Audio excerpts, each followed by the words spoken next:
Hello everyone and welcome to some MiSTer FPGA news. This week we will be talking about the rapid pace of the Nintendo 64 core, fixing the shared folder in the Amiga core if you're using Kickstart version 1.3, an RF adapter, and more. So let's get to it. Users of the Amiga core with Kickstart version 1.3 might have had issues trying to use the shared folder.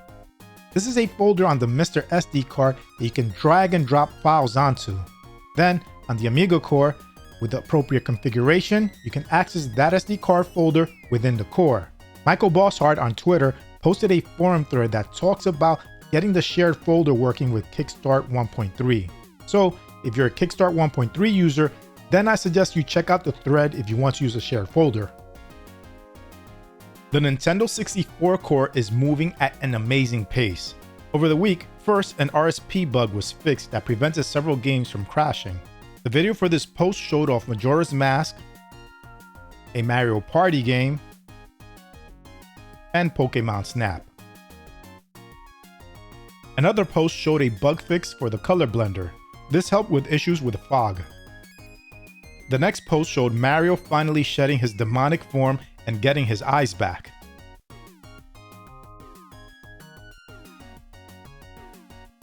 And of course, we got another update.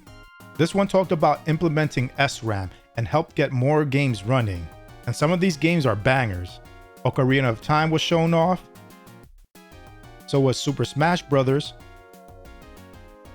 And F-Zero X. Another post talked about even more fixes and changes. It mentioned that you can now play PAL games.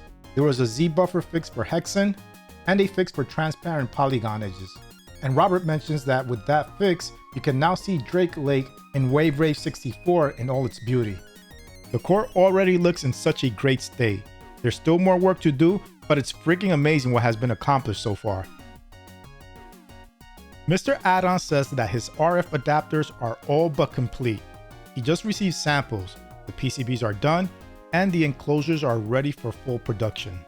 There are many RF televisions out there that can be obtained cheaply or even free, and hooking up a MiSTer to play retro games is a great way to give these TVs some life.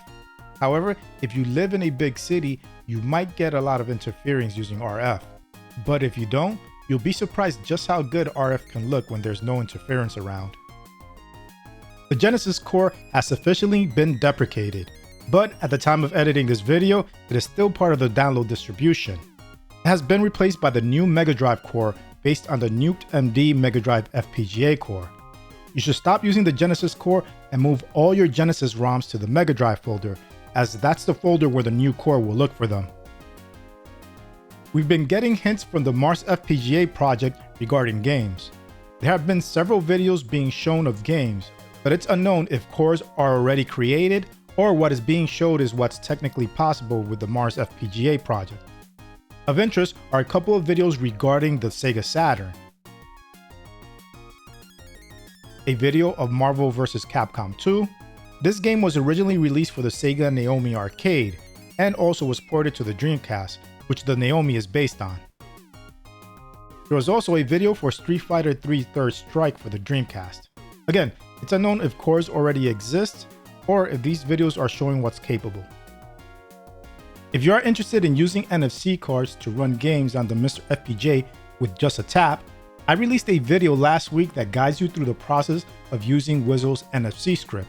A use case for this is to set your MiSTer FPGA to kiosk mode and have a group of NFC cards available for guests. It will probably be easier for them to select a card encoded with a specific game and tap it to a reader to run the game. No need to load a new core because the tap takes care of that for you. You can even set cards to run a random game. Check out the video if you're interested for more information. Core developer Raki posted a chip die image of the Taito F3 display processor. The silicon was lent from Furtek and the photo was courtesy of Madoka. Raki has posted before about developing a Taito F3 core and now mentions that the most important phase has ended. The Taito F3 hardware was a 2D powerhouse that ran arcade games like Elevator Action Returns, Lightbringer, Rayforce, and much more. Raki also announced that KiKi Kaikai's Protection MCU dump was successful. KiKi Kaikai is a Taito arcade game from 1986. Bottega released a beta to another Konami sports game. This beta is for the basketball game Punk Shot. This isn't a standard basketball game. It's a 2-on-2 game where you can attack players with punches and kicks, so it's more like arch rivals than NBA Jam. The next game in the MiSTer FPGA Discord Game Challenge is Neo Turf Masters CD, specifically the Extra Scotland course. If you have yet to try the recent Neo Geo CD implementation, this might be a good reason to, as Neo Turf Masters is an excellent arcade golf game. The score challenge goes until September 22nd. So that's it for this episode. I provided links to all my sources in the description. Make sure you also check out RetroRGB.com to see my MiSTer News videos in blog form and to get more retro related content. And if possible, support them on Patreon too. Anyway, I hope you enjoyed this video. If you did, please give it a like, and if you want to see more content like this, hit the subscribe button and its bell icon so you can get notified of future videos. Thanks for watching, and I'll speak to you next time.